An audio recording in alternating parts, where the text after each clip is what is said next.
Clay, if we want this podcast called Something Pretty to be a successful podcast, it might be wise for you and me to paddle in the same direction at some point. Well, if I said no, I'd hope you'd walk out and go paddling anyway, and then seek a new friend. Bodies in the creek pilot elsewhere after. Yeah, you can't do much paddle. Although it is funny to imagine them literally in a canoe paddling in the same direction. I think it's the spin-off movie that we all wanted to see Swearengen and Bullock just camping for the day. Don't have many opportunities to do so. We're going to be talking about Suffer the Little Children, which has a lot going on in it, and the disappearance or the end of a couple plot lines, the continuations of other plot lines. But first, we're going to play some music, and we'll come back and we'll break it down. You're listening to a podcast that is a lie agreed upon. Join Wes and Clay as they discuss HBO's Deadwood and tell you something pretty. All right, Suffer the Little Children was directed by Daniel Minahan, written by Elizabeth Sarnoff. In this one, Swearengen rebukes Doherty for losing his head over Flora. A gang of men sent for smallpox vaccine has arrived back in town. Townspeople line up at Bullock and Starr's store to receive the vaccine. Cochran finds Trixie unconscious on his office floor with an armful of opium. "You botched the job pretty good," the doc says to her. Flora tells her brother that it's time to hit the Bella Union because the boss is on to her. Bullock, Doherty, and Ellsworth head out to assay the Garrett claim. Later, Bullock knocks at the widow's door. "Don't sell, Mrs. Garrett," he says, showing her a bag filled with gold nuggets. Bullock shares a drink with Swearengen. "If the treaty is signed, it might be wise for you and me to paddle in the same direction," Swearengen opines. Flora pulls a knife on Joni and stabs Tolliver in the leg. Tolliver kills Miles and then has Joni kill Flora. Tolliver offers to set Joni up in a business of her own. So, that's it for this one. The end of the Flora and Miles brief foray in the town of Deadwood, or the camp of Deadwood. We get some continuing development with the women folk of the town. And I guess that's probably... So the most surprising thing to me on rewatch of this series is how prominent the women are in the first season. A lot of the stories... This episode pretty much is directly about all the women and other women who have come into the camp, but I didn't really remember it being that way. I wouldn't have thought that they had such a prominent role in the first season, but they clearly do. Yeah, I think Al specifically looms so large in the memory of most people that it's easy to forget how many women there actually are on the show and how they all have pretty interesting stories. Yeah. Things like Bill, too. You remember like Wild Bill's appearance and stuff. Yeah. But I've honestly been the most surprised with Bullock because he's really kind of taken a back seat for the last few episodes, like comparatively as far as like screen time goes. Yep. Because he starts out so strong coming into the series, and then the coach just puts him on the bench, utility player. So many characters, really. Yeah. He's not. I guess Bullock's fairly prominent.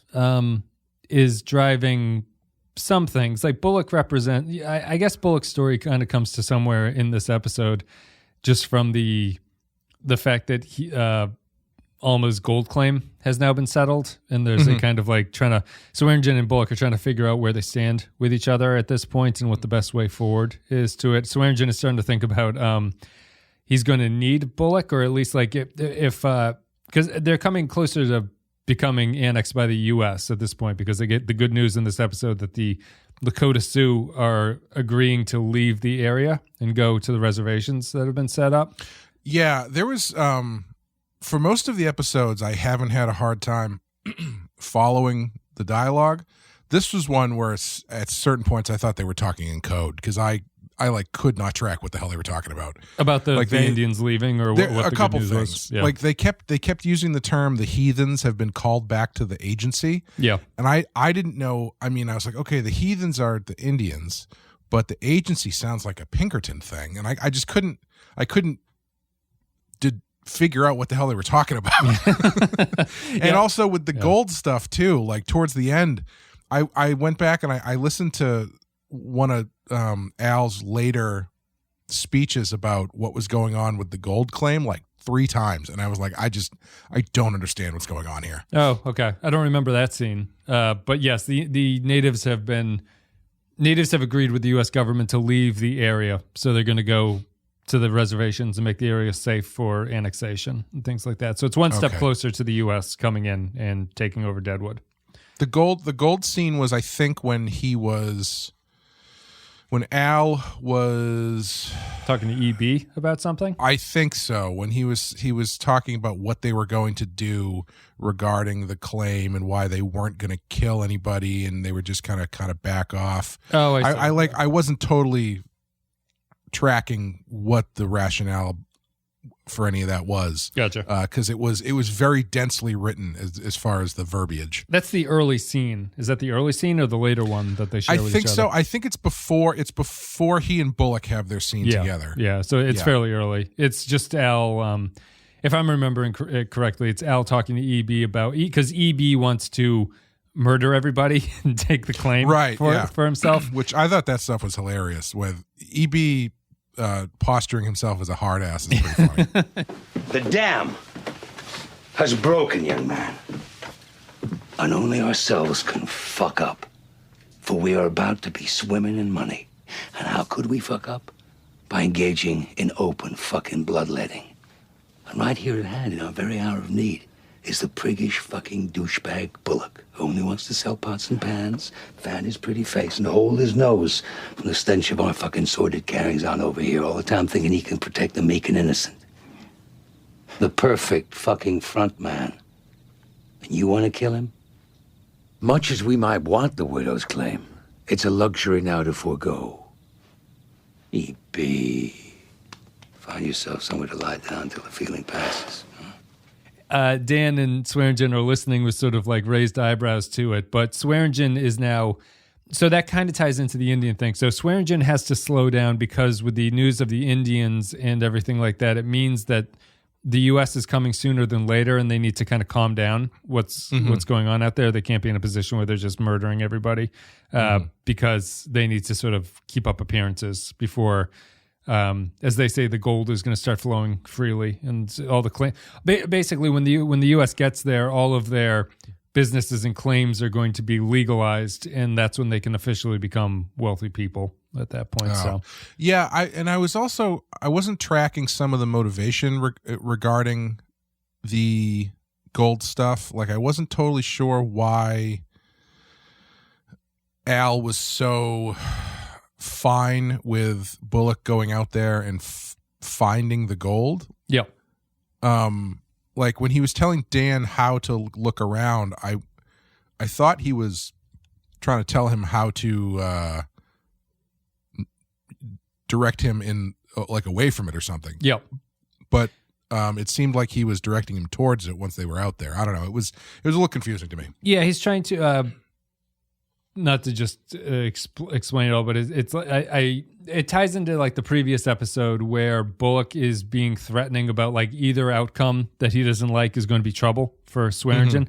And I think it just ties into what Swearengen is trying to do here, which is settle things down at this point. And he's disappointed by the loss, but in his conversations with EB and stuff, he's willing to give up on it at this point. It's not like the 20,000 is not worth the potential that they're going to get down the line.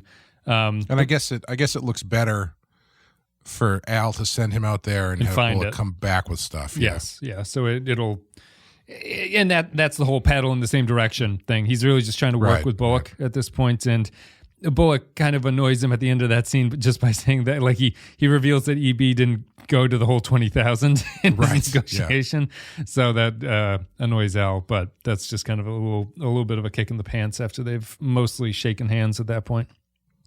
I like that the scene, the Swearengen telling the barber to be careful around the neckline or whatever is very funny. Yeah, but it's mostly a woman of the camp episode. Trixie's storyline continuing where she can't go back to Al and she's been sort of thrown out and abandoned by Alma. Alma ping-ponging back and forth about whether or not she should leave, and all the other characters' stories who revolve around her decision and what happens there. It has Flora at the Flora and Joni at the Bella Union and the kind of relationship that those two have. All kinds of women folk. And the Trixie and Joni are obviously very paired off against each other again, as they always have been, portraying two characters who are kind of in the same situation but handle things very differently from each other. And their relationship with their male like masters, for lack of a better word, and how the personalities of Al and Cy differ from each other and how that results in different outcomes for the two characters. Yeah. I found this episode overall I liked. It felt a little bit, I know you said that the show kind of had a tendency to be sort of written on the fly in some places. Yeah. And not necessarily quite planned out. And I kind of felt that a bit in this one, and I don't mean that necessarily as a bad thing, but like I kind of feel like that's maybe why Bullock is a little bit pushed to the side, because there are these other kind of leads they're tracking down, story-wise, narratively. Yeah. And like the place that I felt it the most was with the Flora story, because I don't totally know what their plan with this was, and the way that it ends up like ending, I was like, this doesn't totally this feels like something that they put into play and then like they couldn't really figure out what to do with it, and so they decided, all right, let's just jettison this. Yeah, it's I mean, interestingly, you're right that they cut it short. One of Milch's tendencies is that because he writes things on the fly, his plots, if there's going to be a very famous sequence or famous storyline in season 2 that even the writers in like the Deadwood book that I read couldn't explain what is going on in that plot, actually. But he's someone who, because of the way he writes things, he's generally going to have stronger beginnings that haven't really thought out the endings, and the endings are going to sometimes just resolve themselves because that's the way that they have to be. Sure. And it might not make the most narrative sense. So the other behind the scenes stuff that I mentioned the last episode is that Kristen Bell and that the Miles and Flora characters were supposed to be here for 3 or 4 episodes, apparently. Okay. And that feels right, yeah. And there was some interesting like back behind the scenes stuff where Bell came in and Milch and everyone was very impressed with her, and they were thinking that Milch was actually considering making her a regular cast member after this. Oh, really? And so after they did their first episode, they were planning for the second one, and she let them know that she had been cast in Veronica Mars at that point, so she wasn't going to be able to take on any additional episodes beyond what they had planned and wasn't going to be able to be a series regular. And apparently Milch took it quite personally, so he decided to just kill them off immediately. And it goes back into that, one of my favorite Milchian traits is that we talked about how he'll take like actual characteristics of actors and use them as insults in the scripts with people. Yes. Yeah. And Dayton Cowley said this in the book. He said, David didn't say it, but he got fucking insulted that she would take another job and not stay on this one because she was supposed to be in more episodes. But as soon as she let the word out she was going to be in a pilot, maybe another show, he fucking killed her. And he called her a beady-eyed little weasel, too. Yeah. which Cy Tolliver actually says, you with your beady little ferret eyes. But Cowley continued, this is the part that would piss me off sometimes. He'd find a defect in you, whether it was your looks, your hair, your fucking arm, your leg, and he would fucking use it against you. For Ed O'Neill and John from Cincinnati, he put a line in, you big-nosed motherfucker, or you elfin-nosed motherfucker. I forget where it was, me and him when we were talking. And for me, he goes like, and you look like you got hit in the face with a frying pan. You know what I mean? It was fucking shit that he would work into the fucking joke and make it a part of the fucking theme. He was wonderful at that. He'd find a fucking defect and fucking ride it. And he was... fuck it. He was a person who could not be nice. He has a mean streak, to tell you the truth.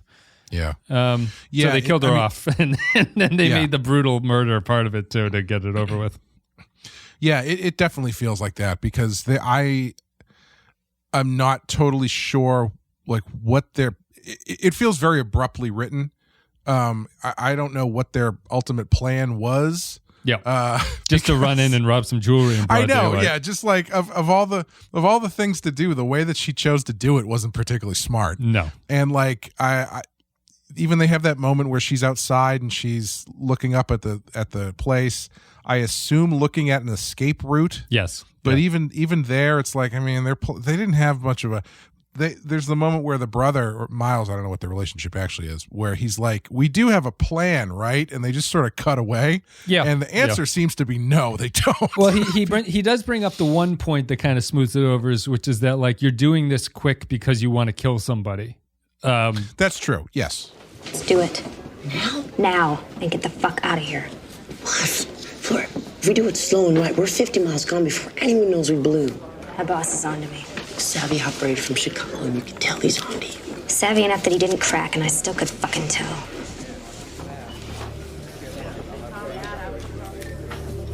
You're full of shit. If you want to do it fast and dirty, so you have to cut somebody's throat.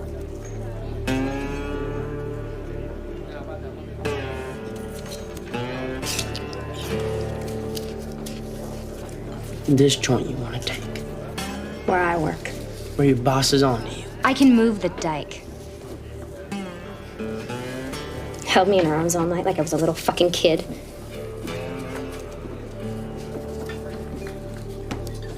Can I assume there's a fucking plan?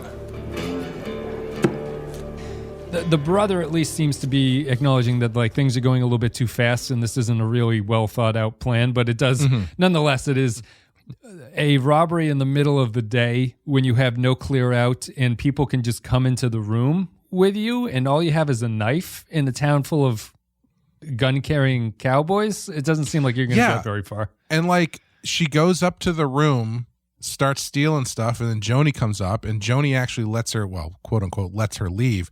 And then instead of going for the escape hatch, she walks down the stairs. Yes. Yeah. Where it's like at that point, I mean, Joni's already got you. You may as well just pull the plug and take the back way out. Yeah. But neither here nor there. But it did feel very kind of abrupt. I was wondering if they were doing this on purpose, but I did not remember this storyline at all, so I could not remember how it ended. I was pretty sure that she was going to end up getting killed by that John who was really obsessive. Mm-hmm. But clearly that didn't happen. Fuck or whatever she called him. Yeah, but the way that they kept setting it up, I was like, oh, this feels like he's going to like go in hard on her and just kill her or something. Yeah. She's Flora's an interesting character. I mean, she's really just designed to. She kind of comes in and like unsettles everybody emotionally in a weird way. She's clearly very duplicitous and double-faced, and she has this whole like sort of like virgin, like I'm just here looking for my dad act going on. But then anytime she's either with her brother alone or she's with somebody like the John that she doesn't need to impress, she's obviously like a very brutal, cold-blooded person. Fairly personality-wise, very similar to Cy, which is possibly why Cy sees through things quicker than anybody else does. But really, their whole existence is largely to set up the Joni and Cy thing and to provide Cy with a reason to be as brutal and sort of sociopathic as he is at the end of this episode, and then having his conversation with Joni at the very end, which gives the reason why she just can't stay here with him, as opposed to the Trixie and Al relationship, which is a little bit more complicated and I wouldn't want to say manageable, but there's a give and take that is not there in the Cy and Joni relationship. Yeah, Cy and Joni feel a lot more like pimp and property than Al and Trixie do. Just the way Tolliver talks to her. It's much more of like an abusive relationship where it's a little bit gaslighting to Joni with the thing. Like Al is at least kind of open about what he's thinking, and there's like an honesty in his interactions with Trixie.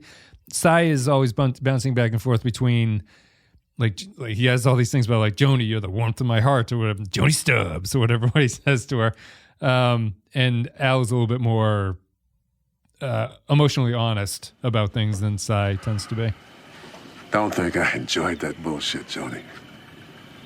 Certain things you have to do to impress upon people what you're willing to do. Do you like it? No. Do you enjoy it? No.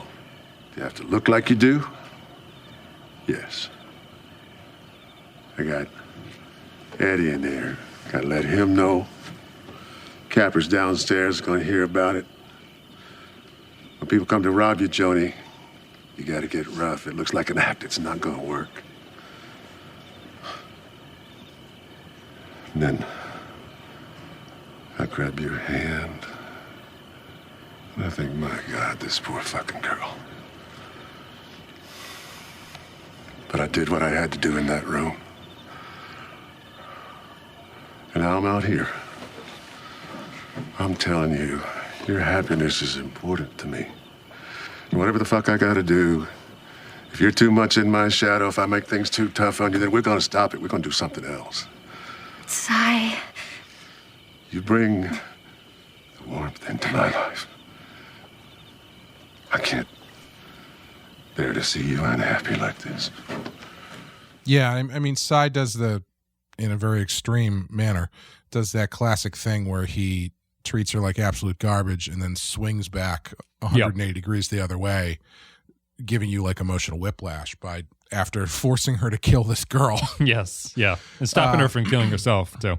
Yeah, he comes back and he's like, you know what? I want to buy you your own place, a place that I won't even, I come over, you say, Cy, not now. And I'll say, okay, I'll come back later. And she's just like, what the fuck? Well, he also sneaks in. He's like, you'll have to pay me rent, but we'll talk about that later. Yeah. It's like, percentages, and that's neither here nor there. Yeah, you can't escape. It's surprising, for a town that's as hype, or show even, or concept as the Western, that's like as hyper masculine. It's a little bit surprising how much Milch is focusing on the female positions of it. The females are in more of a restricted realm, like according to the era of the late 1800s. Women obviously can't do everything that the men can do. The only thing that gives Alma any power is the fact that she has money, and even then, right, Bullock just tells her like, "Fuck you! I'm going to still continue to do the job that you want to fire me from doing." So the women just can't get away from their men. Some of the Trixie will try to kill herself, but fails with the opium overdose. Goes back to Al. Joni is just going to say like, "You have to let me go, or I'm going to kill you." By the end of this, so it's interesting. They haven't. It's been more of a focus on the powerlessness of people than it has on the power brokers, at least in this episode, which would be like Al and Cy and everything like that. Yeah, I actually think this is arguably one of the best Westerns as far as female representation go, because usually like 9 times out of 10 the women in Westerns are not really that interesting. They don't, there's like 2 of them, and they're not really given a lot to do. And just the fact that they have focused on them so much in this show so far, and the characters are so well drawn, I think it's kind of hard to beat in that regard. Yeah, Alma's. So I guess, what do you think of Alma at this point? What's Alma doing, really? I don't know if it's that complicated, but I'm just curious what you think about her. Alma is she's just she's just going with whatever the last person who talked to her told her what to do. Mm-hmm. It's funny because I like that scene with her and Bullock, because when she's talking about how she's going to leave and head back to New York, and Seth is like, "Well, why'd you change your mind?" And she says, "Well, someone talked some sense into me and told me that I was only staying for selfish reasons." Yeah. And essentially what Bullock does is talk her into staying for selfish reasons for himself. Yes. Yeah. And so it's and which I think is also triggering the selfishness in her as well, because she's clearly still susceptible to his charm. Yes. Even if she's not going to immediately outwardly admit that. Yeah. And willing to cause great harm to the other characters who are impacted by this. Right. They can't leave, like Trixie and Sophia and everything. It's man, she's such a prick to Trixie. Like, yes, Alma is. You mean, yeah. Yeah, it's so frustrating because she's treating her. She's acting like a rich person, like the stereotypical rich person does in these situations, where she doesn't realize why what she's doing is more insulting than if she had done nothing at all. Yeah, because she's kind of cosplaying as a cowboy in this world because she doesn't really like Trixie and Alma are of two completely different worlds that they don't understand. Alma does not understand Trixie, but Trixie, the whole reason that Trixie can't go to New York is that she does not understand Alma and wouldn't want to go to her family and stuff like that. But Trixie understands that is the problem. Right, sure. Whereas Alma seems to be oblivious to it. That's why her saying, I'll send you and the girl to New York. It will be fine. My family will take care of you. And Trixie's like, no, they fucking won't. Like, she knows that that's not realistic. And then in this one, like, she gets the glimmer of hope when the doc says that, oh, Alma will take you with her, which actually could lead to success in that regard. But then when she comes back and she's like, I'm staying, here's a giant chunk of gold. You can leave if you want. That's like so much worse Yeah, it is, yeah. than the original New York thing. Yeah. And like I think that's why Trixie just goes back to the saloon, because she knows that this isn't going to help her.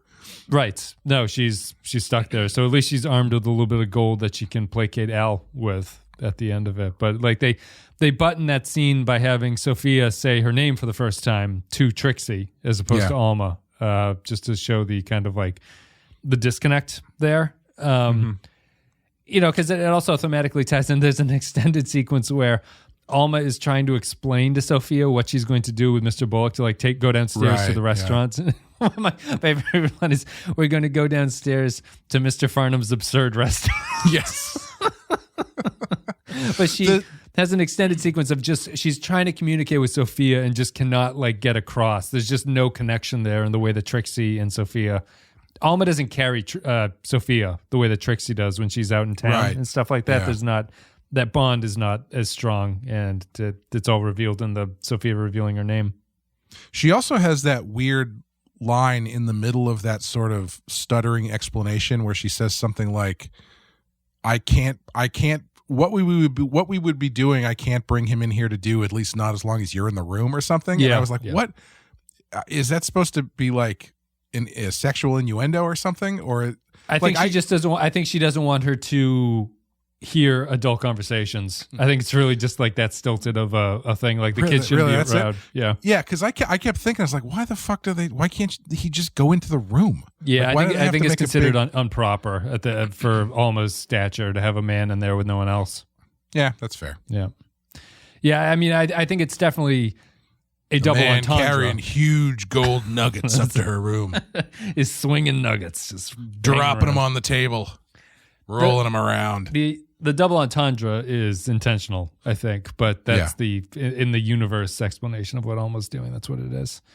Mr. Farnum is an absurd restaurant. I do really love Farnum, where she's like talking to Farnum makes me ill or something like that when she's talking to Bullock on the street. I do really love when they come down the stairs and EB asks her about the claim. Because I was like, what is she going to do? Is she going to lie to him? But she takes the opportunity to just punch him right in the nuts. Yep. And be like, it's a bonanza, pal. And the reaction that EB has, where they hold on him and he just sort of withers. Yep. He swallows. Yeah. And then he just kind of goes. It's so good. That guy is so good. That guy should have got an Emmy for this show. May I inquire as to the essay's outcome? Ask the owner. Mrs. Garrett? Is the technical term bonanza? That's the look of it. It's a bonanza, Mr. Farnum. I see. Congratulations.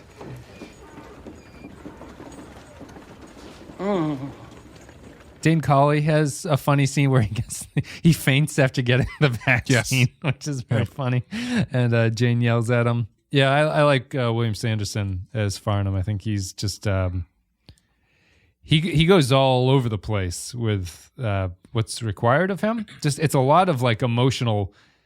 EB, how would you say it? Like EB shows his emotions and has to vacillate between wildly different performances because sometimes he thinks that he's sort of over the top and like at a breaking point, and other times he gets knocked down and realizes that he's very submissive to everybody else. Yeah. So it's tough. It is. I find it so funny that they keep treating him like he's he's in his own Shakespearean play or something.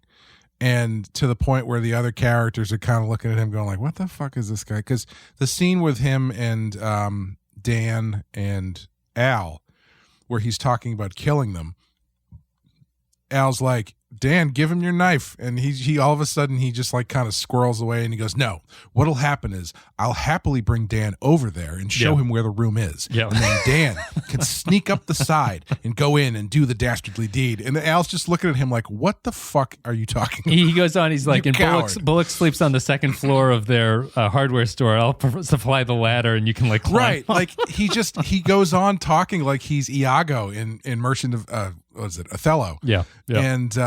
And Al's just looking at him going, like he's looking at him thinking like, what play is this guy in his own mind that he thinks that any of this makes any sense? Yep. Yeah. So their goal plot has basically gone to shit. Alma now has a bonanza on her hands. But the term bonanza strikes me as very funny that they would recognize what that is. Or maybe it's appropriate, but... If I had been writing the show in that scene, I would have tried to name drop as many Western shows as possible. Where she says, Mr. Farnum, I believe the term is, it's a bonanza. And then Farnum can be like, well, that's really giving me a raw hide. And then Bullock just leans over and goes, F troop. It's the deleted scenes on the Blu-rays that people are branded. Yeah, and then that's I mean Trixie goes back to Al at the very final scene with those two. I love the final scene between those two. I'm very interested in the development of the Al and Trixie romance, really, Man, or whatever it is. Al is such a good character. He's so well written because you've got he continues to be this great counterpoint to Cy, who is just cold-blooded from top to bottom. Yeah. A psychopath, basically. But with Al, you've got these scenes, like the scene where he's scrubbing the floor. Yes, with is so strange because he's scrubbing the floor concerned about getting the blood out, but what he's really concerned about is Trixie and where she is.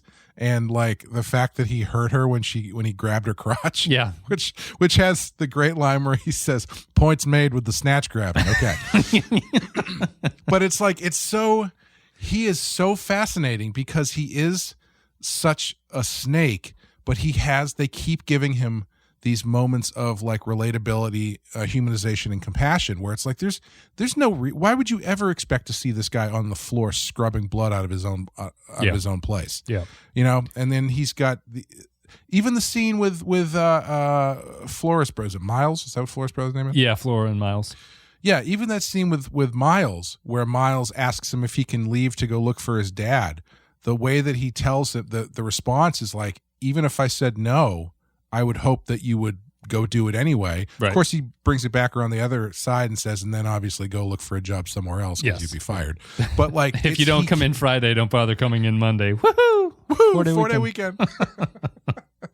But they keep giving him these humanizing moments that make him so complex. And then even at the end, when Trixie shows back up at the end, he doesn't like smack her. He doesn't say anything. He just pulls the sheets back. I think he does a lot of great acting in that scene. Yeah, with no dialogue whatsoever. I mean, she smacks him because he tries to see what the marks are from the overdose, the shooting lines or whatever. Right. Yeah.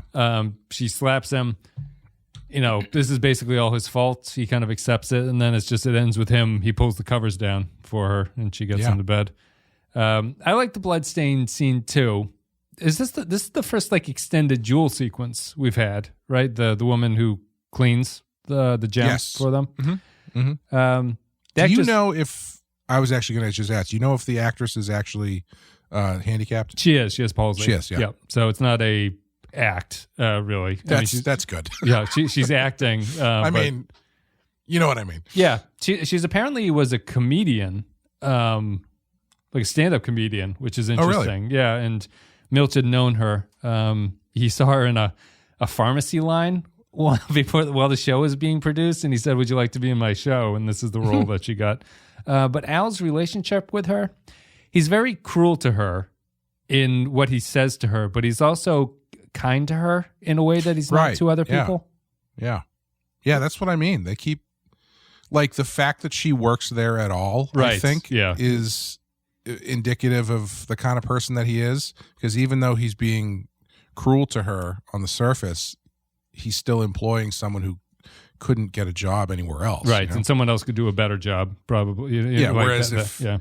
Whereas if she got within 25 feet of the Bella Union, they would have somebody come out and push her into the street. Get me the fucking scrub brush. Every fucking thing I gotta do myself. Where is she? Trixie? No, Queen fucking Victoria. Last I saw her was yesterday when she came to see you. Just get me the fucking scrub brush. Gives her word she'll return. Where the fuck is she? What'd she say to you when you saw her?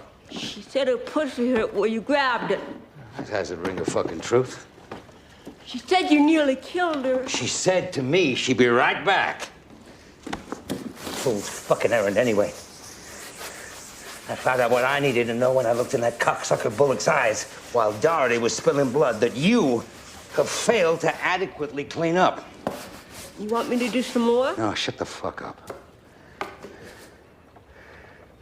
Now what's she doing? She making a point? No grabbing at the cunt? Is that what she said to you? No. I mean, she told you, right, that I grabbed her. Did she have an attitude about it? She didn't have an attitude. She just said her pussy hurt. Yeah. Points made with the snatch grabs. Okay. 50 other fucking things I should be paying attention to. Rosiest prospects of my career. And here I am, on my fucking hands and knees, discussing snippets of information with a fucking gimp. There! Now that's how you scrub a fucking bloodstain. Al has a certain amount, like the bloodstain thing is obviously a kind of metaphor for taking responsibility for himself in like the things that happened in the gem, which is that he creates a mess and he's going to clean it up with the brush. But it's also, as you were saying, like it's a great scene just because he's extremely unsure of where Trixie is and what she's doing. And he's trying to get information from Jewel and it's just not going very well, but he's desperate to figure out what the information is, and just I think that all the dialogue that they have is very funny. And she's just like, her pussy hurts. It's just like point taken. They balance those two very well, and it's just it's an insight into like, just to bring it up again, it's like the difference between Cy and Swearengen is that there's a lot going on with Swearengen where there's not a lot going on with Cy. Cy is completely predictable in what he's going to do. Yeah. Yeah. The other scene I actually really liked because I kind of identified with it was when what the fuck is his name? Jeffrey Jones shows up to the doctor's office, Merrick, with a backache. And he's like, I know that these are the oncoming symptoms of smallpox. And the doctor's like, did this just happen? He's like, well, no. I mean, I've had... My back's been hurting for... Yeah, my back's hurt for a long time, but it's getting worse now. And he's like, okay, go lay down. Have you gained any weight recently? Right. And I love that he goes like, why is that any concern of yours? I like when it's important to mention that this is the slap when Doc slaps Merrick, because that gets brought up in a later episode. But it does. Merrick says, "Why did you strike me?" And Cochran has the great line to secure your attention. Yeah, Merrick comes in. Doc is trying to get him out of there so he can tend to Trixie and stuff like that. But Merrick, it's another example of just like every small character has like an identifiable little personality when they come into a scene, and Merrick is that sort of like worrywart, overly educated sort of like nincompoop guy who comes out of everywhere. But the Doc continues to just be would Doc be? Is Doc the most ethically and morally consistent character on the show? I mean, him and the preacher probably. Yeah, Reverend Smith. Smith has less impact on things, I guess. Yeah. Like Cochran definitely has his hands in the mud. I don't think the Reverend's even in this episode, if I am not remembering correctly. I don't know. I mean, I feel like you could argue that Cy and Al are fairly morally consistent. It's just that their morals aren't necessarily great. Yeah, maybe on the maybe consistent is the wrong word. Just more of like a Doc's flaws are less than the other characters who perform moral goodness to people, I guess. Yeah, Doc is really kind of, I mean, the Reverend too, to a certain extent, but I feel like Doc is sort of this twisted, I don't mean that in a bad way, but like twisted conscience figure. He's like Jiminy Cricket on laudanum or whatever. He drinks. He's off the laudanum. Yeah, he drinks off hours, as he said last episode. But yeah, he always is the one that is like giving them the hard, coal hot truth about what they're doing and what they should be doing and what they shouldn't be doing in a way that's very satisfying. Yeah, he talks down to a lot of the, or not talks down, but he dresses down a lot of the other characters who come in to bother him. He stands up to Al and things like that as much as he can, even that at least to some frustration. He stands up to Tolliver with the vaccine thing. Mm-hmm. He's responsible for getting that. And the town got vaccinated this episode as well. Bullock and Starr give up their hardware store as a minute clinic, I guess, where people can come in. They weren't unrealistic. They weren't using fine-tuned needles. Like they're just driving nails into your arm. Yeah, they were just putting the nail in your arm and then just like briefly wiping it off afterwards. You pour a little whiskey on it. Unrealistic though, because not one of those shit kickers was like, I don't trust this. No, there was. I did my own research. He's browsing Wikipedia. Alex Jones makes his cameo appearance. I talked to John Google, and he told me that this was all bullshit for reasons that I won't say in front of Saul. Wink, wink. Kanye, there's still time. So I mean, the plague is basically cured as of this episode, or it's not going to be a problem for anybody, at least. I guess Alma had already been vaccinated. I wonder if they had to be re-vaccinated at that point. It's not, because if you got it, you were immune for the rest of your life, I think. So I wonder if those people were getting their second dose, or if they were just lining up for their very first time. Maybe the first time. I'm not sure. Do they know enough about how it works to even know that? Well, they mentioned science at this point. I would guess that they.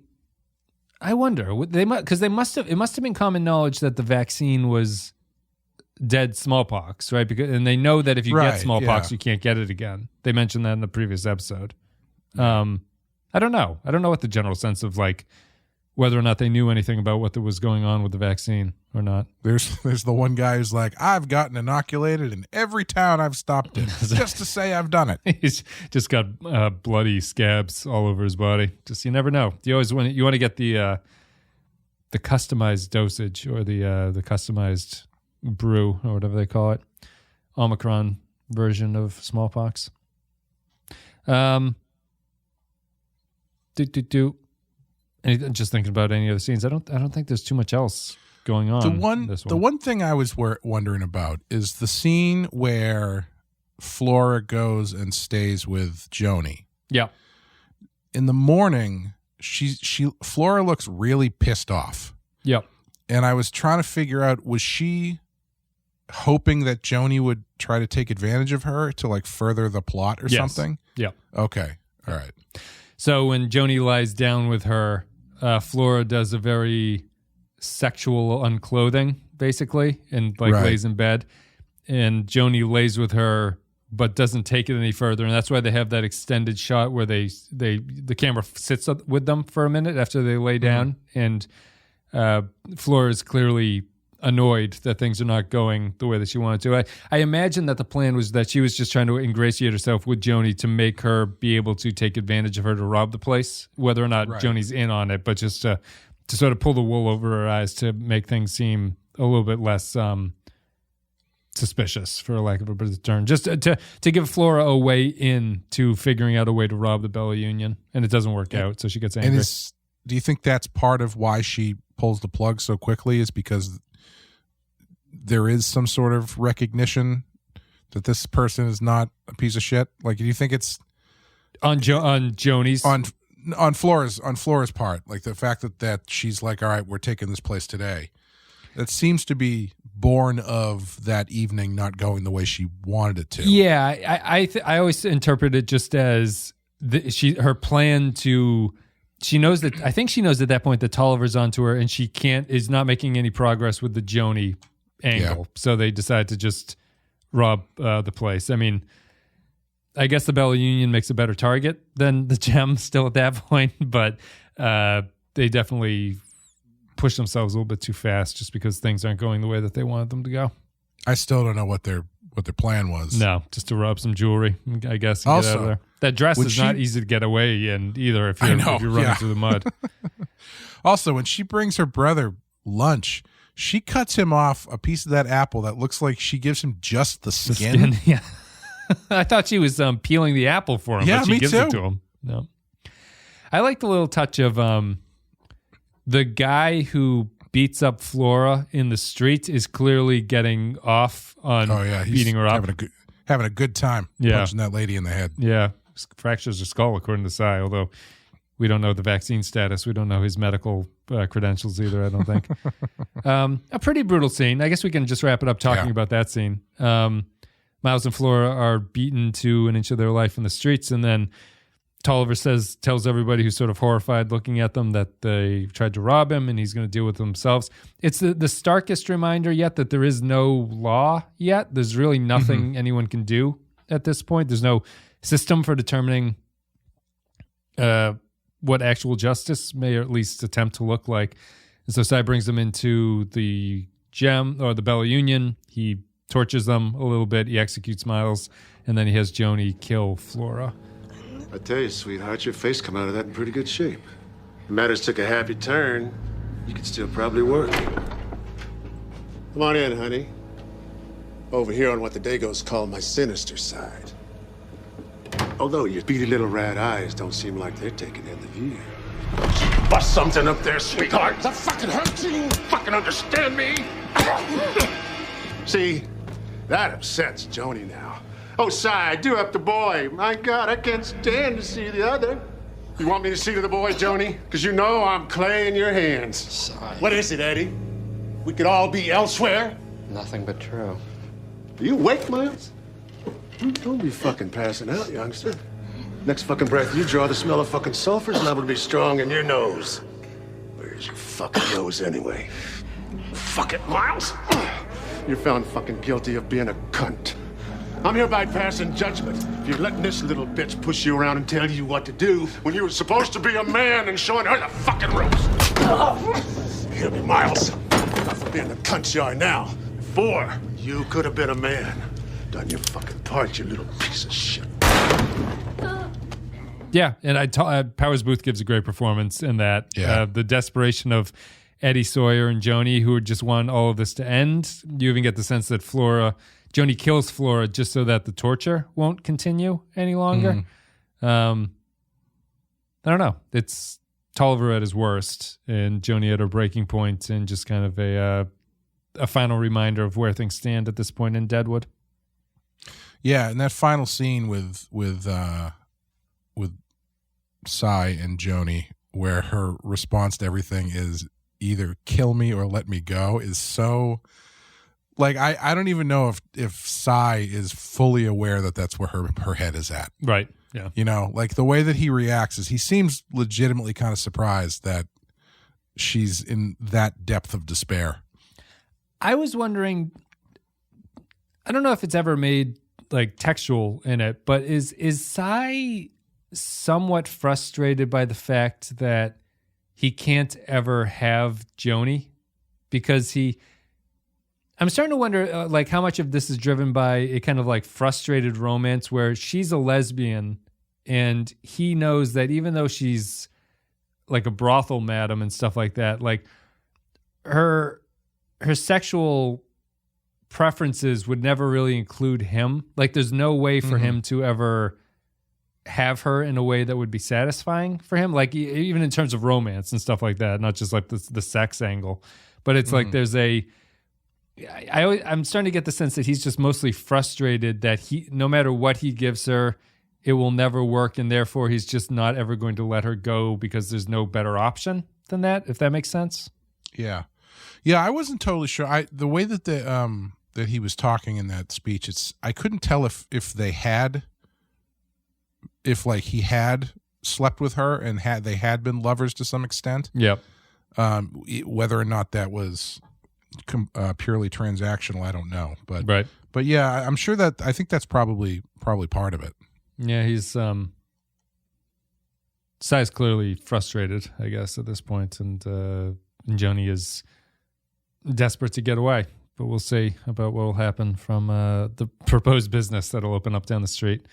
I like that shot on the staircase too, where Eddie Sawyer comes down and says, "Sai wants you, honey," or whatever, and she has to walk up the stairs to the torture stuff. I like those too. And that's about it. We get a little bit of Ellsworth in this one, a little bit of Dan Doherty. Is the Dan Doherty Swearengen has the funny line about telling him you can't, like, if you trying to tell a girl you're interested, it might be best not to just murder everybody else who's around. I think that's pretty much it. I don't think there's any other scenes in this one that we can talk about. So that's it for Suffer the Little Children. And suffer they will in this one. So do you actually think Flora and Miles are brother and sister? I don't know. I feel like it could go either way. Yeah, I think they are. They strike me as siblings in that way. I think so too, because Miles seems legitimately doofy, right? In a way that I don't think Flora doesn't seem the type to want to pal around with someone that dumb. Flora's not, or Flora. I can't even see Flora in a relationship. I think she's sociopathic to that degree. Yeah, so I think they are actually brother and sister. But we'll never know what their con could have been because it was cut short, because she's a beady-eyed little weasel freak or whatever else called her. That's it. So Suffer the Little Children. We're done with this one. The next one is called No Other Sons or Daughters. Well, I guess just final thing, Clay. Where'd you stand on this one as an episode, or if you had another thought? Feel free. Well, I was just thinking back about the Kristen Bell thing, and like it does. Sai kind of feels like, now that you've said that, it kind of feels like Milch is writing himself through Sai at that point. Yeah. Because like it is like I feel like the whole thing there is very much sort of like a. You think you can run a game on me, right? I'm giving you a job, and this is how you repay me. That kind of bullshit. Yep. Which maybe ethically not the best way to treat people you work with. I think it's an interesting trait of his. I mean, I've only seen a handful of his other shows, but he is a writer who seems unembarrassed by. Like, and just from reading the Deadwood Bible, like a lot of his personality traits just seem to be embedded in the other characters. And it's like he seems to write characters as a kind of almost like therapy session for himself, which is to try to figure out like where, I know he got in trouble for scripts on NYPD Blue that he did about racism, which was that he, Sipowicz of that show is famously kind of like an asshole racist cop. And that he's like becomes the main character of NYPD Blue. But Milch, I think, gave a writer's workshop one time where he was explaining, someone had asked him like how he writes racist characters, and he just says that his answer was basically like he digs deep inside himself and finds like what his most innermost racist thoughts are about things, and just trying to transplant something into Sipowicz. And apparently it blew up. Like, it's just not the thing you're supposed to say, I guess, at these writer workshops. It got him in a lot of trouble. But I guess the point is that, like, if you know this stuff, it's hard to see how he's not writing this into his characters, really. Like, and there's going to be a famous scene coming up that gives a lot of exposition about Swearengen's backstory, but a lot of it is personal stuff tied to Milch's own life growing up that are just transplanted into it. So we'll get to that when we get to it. But yeah, I just like, we do a lot of shows and cover a lot of stuff where I feel like there is no connection between the writer and the product that's being put out. It's just kind of like you're writing the words that fit this franchise, and this is the way things go. And so I don't know what you're talking about, Wes. My handprints are all over. Sticky. All over the shows. All over the shows. Brandon, get me a rag. There might not be as much in Star Trek as here. And I feel that that's what gives the show kind of its honesty, really, is that like if Milch wasn't as honest with himself about his own flaws and the era that the show came out, sort of coming from an era where HBO was producing drama that allowed that kind of stuff to happen, and there wasn't a great concern about what people were saying. Like there wasn't an overthinking about what the context of this means. Like why would this person say this kind of thing, or why would this be written? So it's a nice little time capsule. Mr. Milch, this is a great pitch for a show, but I can't help but notice how excited you were about all the times you said you were going to get to use the N-word on this show because it was, quote, correct to the time period. it's the cocksucker might not be. There is a character coming up that has such a word in his name. I don't know if you made it that far. I don't remember, but it's funny. As I was just saying all that stuff, I was like, "There's no black people in this show." No, not yet. There will be. Yeah. Which makes it. We could tell, Mr. Milch, we could tell you don't have too many thoughts about African Americans, but I don't think you like the Asians too much. No, yeah, we have. Or apparently the Norwegians, I guess. Yeah, well, I mean, they're the Asians of the Scandinavian continent or whatever. Oh, is that true? Is that how they're referred to? That's how I think of them. Have we met Wu yet? We haven't met Mr. Wu yet, right? I don't think so. The only real interaction we've seen him with the Chinese we've seen him in the when Bullock goes to attack McCall, he walks by Wu. Yeah. Let's see here. I guess that's pretty much it. Yeah, but I'm happy that Milch wrote such an interesting show. So that's it for Suffer the Little Children. The next episode is No Other Sons or Daughters. Thanks very much for listening to Something Pretty, your favorite Deadwood podcast. And we have a whole bunch of other shows at thepenskyfile.com. You can go there. If you like all the shows, including this one, patreon.com/thepenskyfile is the best way to support us. Go there, patreon.com/thepenskyfile. We have a whole bunch of other things that you can access at that point. We might still be covering Star Trek Picard when this one comes out, the third season. So if you're interested in that, that's also out there. Clay, anything you want to say before we head out of here? No. Check out the Badass Podcast, where we talk about Batman the Animated Series, and the Rotten Horror Picture Show, which is a horror movie podcast.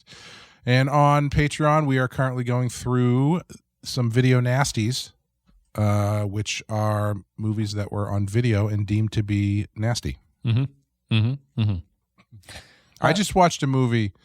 I'm a big. I really like the show, The Last Drive-In with Joe Bob Briggs on Shudder. And he just had his Valentine's Day special, and he played a movie called Necromantic. Sure. Which is it's a German film shot on like Super 8 by essentially a bunch of German punks who were rebelling against the censorship of Germany at the time. Yeah. What year did it come out? The 70s? No, it's like, I want to say mid 80s, I think. Yeah. And it is like in a walk the most disgusting movie I've ever watched in my life. Like to the point where I had watched bits of it before and I didn't know if I wanted to watch it again because it was so fucking gross. In a realistic sense, like a gore sense, or just like the content? Both. Like it's one of those movies where it's like it's clearly they're trying to be as shocking as possible. So like 10 or 15 minutes in, there's this footage of a rabbit being killed and skinned. Yeah, which they didn't do for the movie. I guess it's from a documentary, but it's still fairly. It's still stock footage, Adobe stock of rabbit being killed. Basically, yeah, it's stock footage of a rabbit being killed. But I mean, it's still you're watching an animal get slaughtered in front of your eyes. But, what was that? The famous one wasn't Cannibal Holocaust? It was like a turtle getting eaten or something. Yeah, that one they did for the movie. Yeah. They claim that they still ate the animals or whatever, but it's no less disturbing to watch. Hey, we watched that Kingdom of the Spiders, and they killed 1 billion tarantulas in that movie. That's true. That's true. You know, just because a turtle is cute and a tarantula is not. But so the plot of the movie is it's about these two.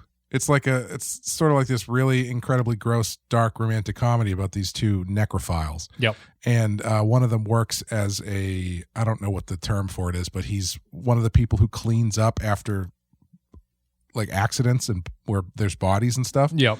And so they drag this like putrefied, rotting, disgusting corpse out of a swamp, and the guy steals the body and brings it home to his girlfriend. And they proceed to have sex with this body in a scene that was so disgusting, I was both covering my mouth in horror and laughing hysterically. And it was a bodily reaction I've never experienced before. This is the reason I bring this up is it's apparently not on the list. It's apparently not a video nasty, and I can't understand why. If ever there was a movie, it was on the shelf of every British household in 1981. I guess. I mean, this is Darling, not on the pull down the main necromantic list. Yeah. again. Oh boy, it is quite a film. Maybe it just never made it outside of Germany. You know, that's possible. Yeah, I guess it was a big underground hit. Sure, like they would, it's a punk film, so they would show it at like punk shows and stuff. Yeah. The biggest underground hit in Germany since Hitler. So that's it for this one. Check out all the other shows. Check out all the other podcasts. Actually, I think that joke should be the biggest underground hit in Germany since Hitler shot himself. Yeah, you clarified it a little bit. I don't know. That was the intention? You weren't just talking about how much people loved Hitler? No, I don't think Hitler's underground. I was thinking the bunker, but if that needs clarification. Hitler, yes, hit himself in the underground bunker. Can somebody clip this out? That's it. Thanks, everybody, for listening to Something Pretty. We'll be back with the next episode. No Other Sons or Daughters next week. See ya. Where the fuck is he? Said he's gonna go tell the widow of her find. How the fuck long does it take to tell her? I don't know, Al. I'm here with you. What are you getting smart with me now? Cocksucker Bullock. When you can't stand the sight of him, he's nowhere but underfoot. Sir, my sister was told of a man who resembles our father's photograph down by Lead. And I'd be grateful if this afternoon I could go look and maybe I could take a night shift to make up. If I said no, I'd hope you'd walk out and go looking anyway. Then seek a new job elsewhere after. That is what I'd do, sir. All right, kid. Go look for him. Tell Arnold at the livery stable I'll stand rental for the horse. If your sister looks with you, tell Arnold I'm good for her mount. So you think it's a good idea to go? That's why the fuck you're here, isn't it? Right. I'm gonna go get the horses then. Permission to leave the bar, trooper.